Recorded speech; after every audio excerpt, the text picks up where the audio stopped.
And then the worst president in the history of our country took over. And look what happened to our country. Probably 20 million people. And you know, that's a little bit old, that chart. That chart's a couple of months old. And if you want to really see something that's said, take a look at what happened. Oh.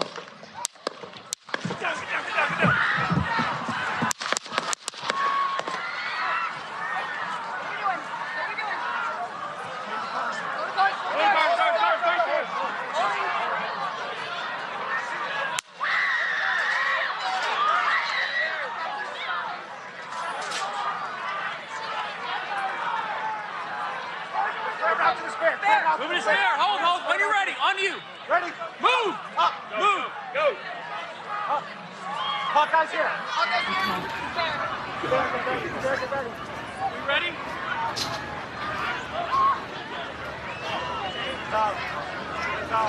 Okay, we are watching live at a rally in Butler, Pennsylvania, where former President Trump was speaking on the stage.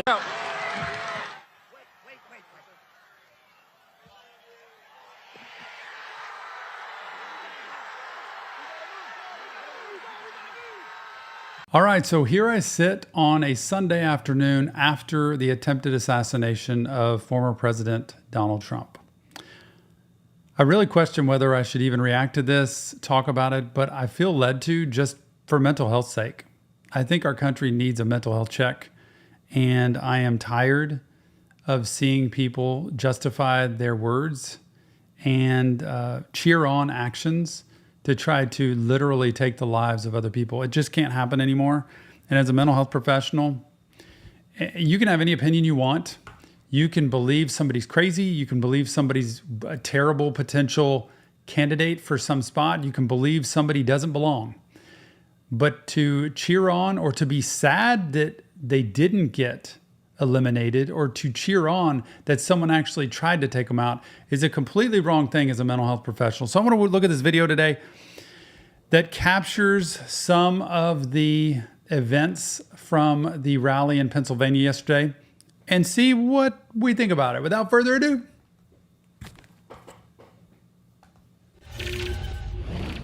All right, this is CNN capturing the events from the Trump rally yesterday. Thanks. It is about 9:30 p.m. here on the East Coast. This occurred around 6:15 p.m. in Butler, Pennsylvania. If you're just joining us, I'm going to be playing what the former president, how this began. The former president making remarks shortly into the beginning of this campaign appearance. Let's watch. Oh, that's a little. Boy, I was at dinner while this happened. I didn't bring my phone to dinner. I try not to bring my phone when we're eating, but I literally left it at home, so I didn't know. And then my wife had her phone and she showed it to me, and my son, Tony, had sent a text of just a picture, a snapshot of what had happened to Donald Trump. And I was like, this can't be real. Like, what in the world? Did somebody like jump on the stage and try to punch him? And that's why there's blood. I don't know what happened. And then it all just unfolded when I got home. But this just brings back, there's so much PTSD going on here, y'all. It's PTSD from people who've been in the stands, and y'all may take it lightly, but it is not to be taken lightly. PTSD is real, and you can go with nightmares. You can go with traumas of feeling like you might be too smothered or suffocated or trapped somewhere after this. If you don't deal with it and see a professional, it can be really bad. And especially the people that were right up there around it when it was all happening, because they were right in the middle of it. And I feel it just rewatching this, the moments of when I saw it for the first time. This campaign appearance. Let's watch. Oh, that's a little bit old, that chart. That chart's a couple of months old. And if you want to really see something that's said, take a look at what happened.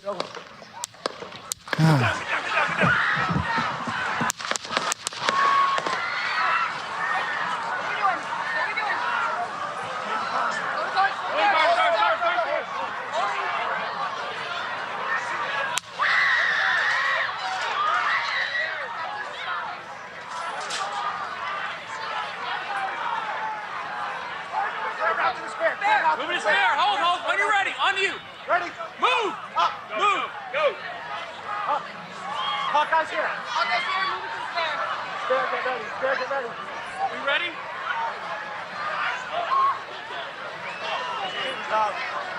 Are we good?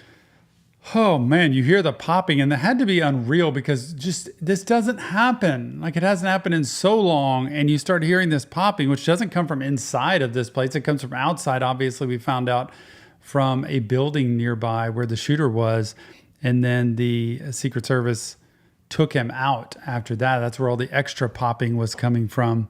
And I think what ended up happening, I can't point to this, but on the bottom left of the screen, or the left side of the screen, I think is where all of the firing was coming towards Trump. And I think it got somebody down on the kind of right side of this screen behind him, went right past him through his ear. And then multiple shots, 3 shots at least from the shooter, went and got other people. Killed one guy instantly and injured 2 other men on top of that are critical, but stable at this point. And boy, Secret Service jumps on him. It's so amazing to me how people have instant backseat driver, hindsight's 2020 kind of vision where they got the exact right thing to do. This is a spur of the moment. They train for this all the time.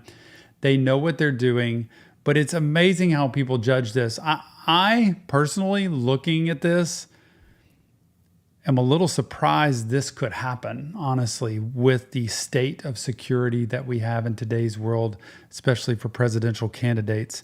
But you heard him say Hawkeyes here, which is the ultra protection. Those are the military guys coming up with their big rifles, and they are protecting them. So they're protecting the president, and then Hawkeye, that crew is protecting them and looking out. And then they said shooters down, which means they know the shooter's been neutralized at this point.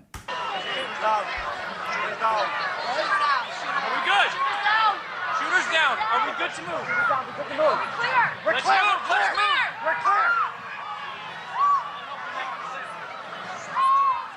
God, you hear people screaming, probably from the person that was shot and killed. Let me get my shoes. Let me get my shoes. I got you, sir. I got you, sir. Let me get my shoes, sir. Hold that in your head. It's bloody. So we got to move to the bus. I've heard people talk about this potentially being staged or something. I just can't believe. Like, the way he looks stunned, he looks shocked, and he looks scared to me. And I think his, fight or flight response that he has when we have trauma is fight or flight, like, get me out of here, or I'm going to attack, is fight. And that's just his personality. And I think that's where, he wanted to get his shoes on. He's kind of disoriented. I don't know where I'm just going to get my shoes on. And they are all huddling around him to protect him and to shield him at this point. But he looks like this, and of course, recognize the guy's almost 80 years old, and they went on top of him. I can imagine it's like a football tackle with everybody getting on top of him to shield him so he couldn't be hit.